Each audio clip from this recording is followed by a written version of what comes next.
everyone, my name is Shauna, in case you don't know, and welcome back to another video. Today I thought it would be nice to just have a little sit down chat about all my Comic-Con plans for the rest of the year. It's currently the third month in 2023 and I have been to 2 Comic-Cons so far this year, but I'm hoping to go to a lot more, so I'm going to talk about this. I'm going to talk about the ones that I've already bought tickets for, I'm going to talk about some ones that I'm considering but nothing's set, I'm going to talk about cosplay plans, which celebrities I'm hoping to meet, and whatnot. Most of these conventions will be in the Pacific Northwest of the United States of America, since that is where I live. Although I wish I could travel to other countries and other parts of just the US in general. I will be going to Chicago later this year for a convention, but it would be so nice to be able to travel to other parts of the world. I have internet friends like all over the world, like I have internet friends in Australia and New Zealand and Europe that I really want to meet, but it just isn't on my itinerary to go to any of those places this year. So the first one that I have to talk about is coming up very soon, and this will be the first time that I'm sort of going to a convention alone. I will be mainly hanging out with one of my friends there, but I'll be like traveling up there on my own, meaning up to Seattle. I mean, I'm not staying in a hotel alone in Seattle. I will be staying with my aunt. But this is SakuraCon. This is Seattle's big anime convention. I have never been to SakuraCon before, but I've been aware of it for a while. I've just never really been to like an anime con, and I refuse to go to anime cons in my city. Long story about that, but there is someone in the city where I live that I'm trying to avoid that I know has a history of going to anime cons in my city, so I am willing to explore an anime con in different cities, just not in my city. I'll be going all 3 days. It is a $90 ticket. Well, it's called a membership, and it's $90, and autographs and stuff are included, and I'm going just because I freaking love the high of emotions that I get from Comic-Cons. So my cosplay plans are Nezuko, Suma, and Ladybug. Suma and Nezuko are from Demon Slayer, and then Ladybug is from Miraculous, The Tales of Ladybug and Cat Noir, obviously. I have not settled on which days I'm doing which cosplays. Roughly right now, I'm thinking that Saturday is either going to be Nezuko or Suma, and then Ladybug is either going to be Sunday or Friday. My reasoning for this is just that, like, don't get me wrong, I love cosplaying Ladybug, but that is a huge commitment to cosplay Ladybug, and I'm sure Spider-Man cosplayers might feel this way too. It's just like, you have to figure out how to zip it up by yourself. It's such a hassle. Then to go pee, you have to like unzip yourself, and then I have the mask glued to my face. Like, I'm not gonna go a full Saturday ever cosplaying Ladybug, but I will gladly do it on a Friday or a Sunday. Whichever day I do Ladybug, I want to meet Christina V or Christina Valenzuela as well, since she is the voice of Ladybug. She's also been in a ton of other awesome stuff that I've seen, and I really am looking forward to meeting her. There is some other voice actresses and actors there that I am interested in meeting, since I have like some of their work. But since this is my first time at SakuraCon, I think I might just go the first day and see how it goes and see what the celebrity area looks like.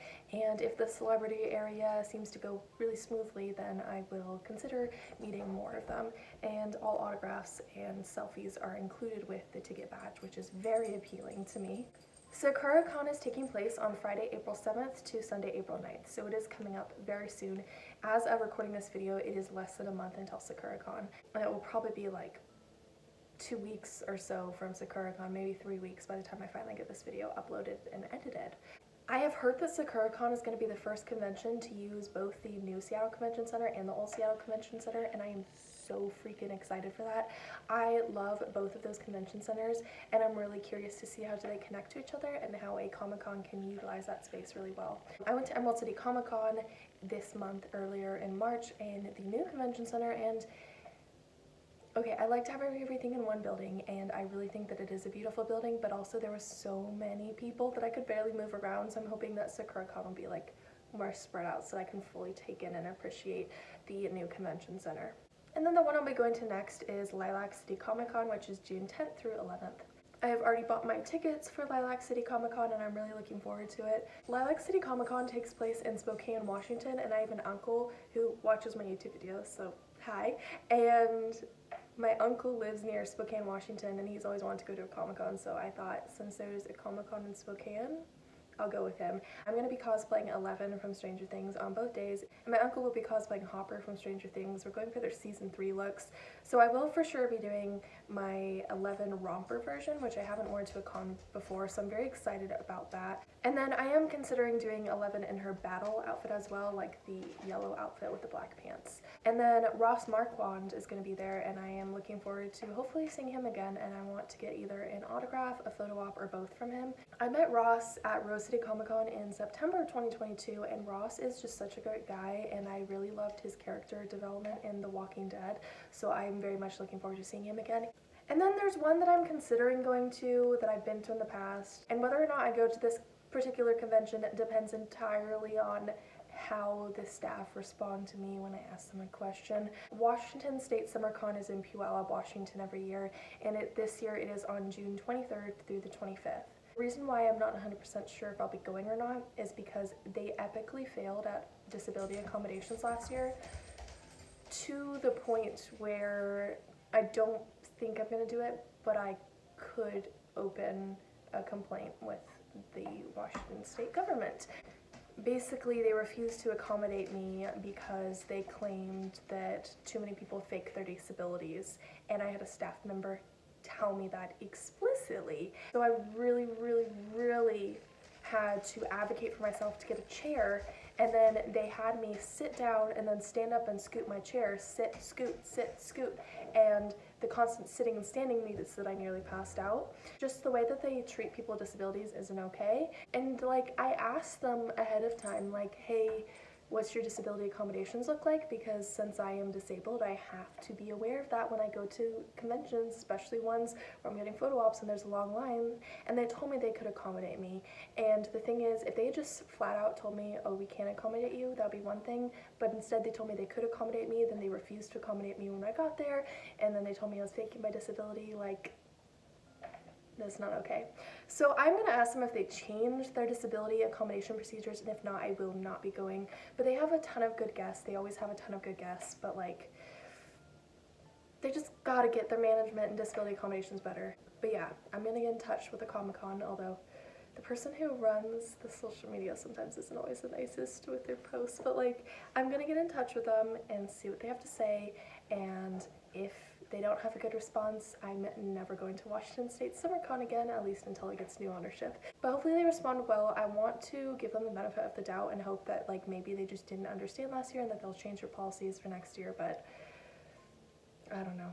I'll have to wait and see, and I will report back on what they say, because disability rights are something I'm very passionate about, in case you can't tell. I have to be passionate about it. I am disabled and I have to use accommodations, so I have to be passionate about it. I don't really have a choice. I don't have the privilege to be like, oh, accommodations would be nice, but I don't always have to use them. Like, I have to use them or else I will literally pass out from standing in lines. Also, I hope I don't come off as entitled when I'm talking about disability accommodations. I'm not saying that I need to be the front of the line. That is never what I'm saying. Some Comic-Cons push me to the front of the line, and I'm always like, I feel bad about this. I simply need a chair to sit off to the side, and if I am dead last in line, that's fine, but let me sit down so that you don't have to call an ambulance when I pass out. You understand what I mean? So yes, the next Comic-Con that I will be going to is LeakyCon. This will be my 5th LeakyCon, and this year it is in Chicago. It is August 4th through the 6th. I am a little nervous about LeakyCon this year, but I'm looking forward to it. I always have a lot of friends who go, so it's always fun, and I always love the community of LeakyCon. The reason I'm saying that I'm a little nervous about it is because they're trying to expand to other fandoms as well to like increase the amount of people who would go there, and also I think it may be in part because of the author of Harry Potter being a TERF. But the reason why I'm a little nervous is because Mischief Management, who runs LeakyCon, had an event called GeekyCon that had multiple fandoms included, and it sort of went downhill and it's not happening anymore, and I'm like, I really hope this does not mean that LeakyCon is gonna do poorly and not do well. Like, I'm hoping that it'll still be as like epic and fun as always, and I'm hoping that they can still bring as much money as they need to keep running the event. There's a lot of guests that I want to meet at LeakyCon Chicago, and currently the ones that I am planning on meeting are Wallace Hammond. I'm not sure if I said his name right.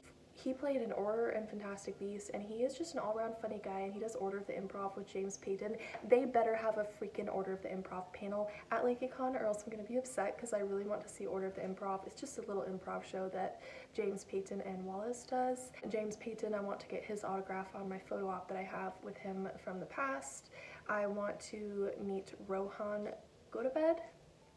I'm not sure if I said his last name right. Rohan played young Sirius Black in Harry Potter and the Order of the Phoenix. I want to get a photo with Ellie Darcy Alden, and this will be my third time meeting her. She is just such a great gal. I want to get Sean Biggerstaff's autograph, and I want to get my photo from LeakyCon last year with him autographed. I do this thing where I get a photograph with someone first, and then I get it autographed. And I want to get another photo with Chris Rankin, but this time I'm going to pull my mom into the photo, and it will be my third photo with Chris Rankin, but I'm gonna pull my mom in. I love Chris Rankin, and his fiance is so incredibly nice. And Chris Rankin is like a huge reason why like I stayed in the Harry Potter fandom regardless of what the turf does, because Chris Rankin recognized that LGBTQ plus people are worthy and deserving of love, and he recognized that there was a ton of Harry Potter fans who were LGBTQ plus members, and so he created sort of his own sense of community, and he sort of gave me a sense that Harry Potter was being reclaimed back by the actors and the fans. So he is so accepting and so supportive of trans people that he makes it so that I still feel comfortable engaging with Harry Potter content regardless of the terrible things that the author does. So yeah, I could do a whole hour-long video about how much good Chris Rankin does in the world, so maybe I'll do a video about that in the future. I just really appreciate everything that Chris Rankin does. So my cosplays aren't set in stone for LeakyCon Chicago yet. It's gonna really depend on if they add more actors and there's like say an actor for a character that I cosplay, then I will add that character to the list. Like for example, if Devin Murray is added to the lineup, then I will definitely bring Seamus, like my Seamus cosplay. And it's also gonna depend on which ribbons I decide to do. But currently the three that I have in mind that I'm thinking of for LeakyCon Chicago are Luna in her train outfits with the Spectre specs and the pink sweater jacket with the skirt, and then I'm thinking of doing Ron because I've never actually cosplayed Ron to a convention before. I cosplay him a lot just for fun because I love him, but I've never really cosplayed him to a convention before, and I'm thinking about cosplaying Mrs. Fig because I haven't worn my Mrs. Fig cosplay to a convention. I don't have enough photos of my Mrs. Fig cosplay, and also I feel like LeakyCon is the one place where people will actually know who I'm cosplaying when I cosplay Mrs. Fig. And then there's Rose City Comic Con, which I go to every single year. That was my first Comic Con, and I continue to go to it every year. Rose City Comic Con this year is September 22nd to the 24th, and I am looking forward to it. My cosplay lineup currently for Rose City Comic Con will change. I can guarantee you that. My cosplay lineup will depend on which guests are invited, and it will depend on whether I can get the details to some of these cosplays really like set in stone and good enough to wear out to a convention. Rose City Comic Con always has a great guest lineup, so I'm really looking forward to seeing who they invite this year. Currently, some ones that I am playing around with possibly cosplaying Rose City Comic Con is the White Violin from Umbrella Academy. I'm sort of a little torn though on how to do that cosplay.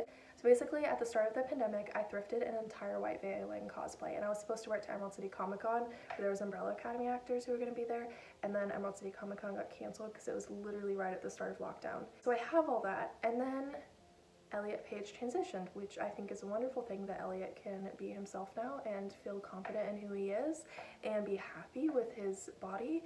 The only thing now though is I'm like, ethically, can I still cosplay the White Violin before the White Violin transitions, or should I cosplay a Victor version of the White Violin? So I have the white suit and I have the White Violin, so should I wear a short brown wig, or would it be socially acceptable for me to cosplay Victor before he transitioned? I mean, I would still call him Victor, I wouldn't call him his old name, although he doesn't transition in the comics, but I'm a little torn on that. I have to think that through.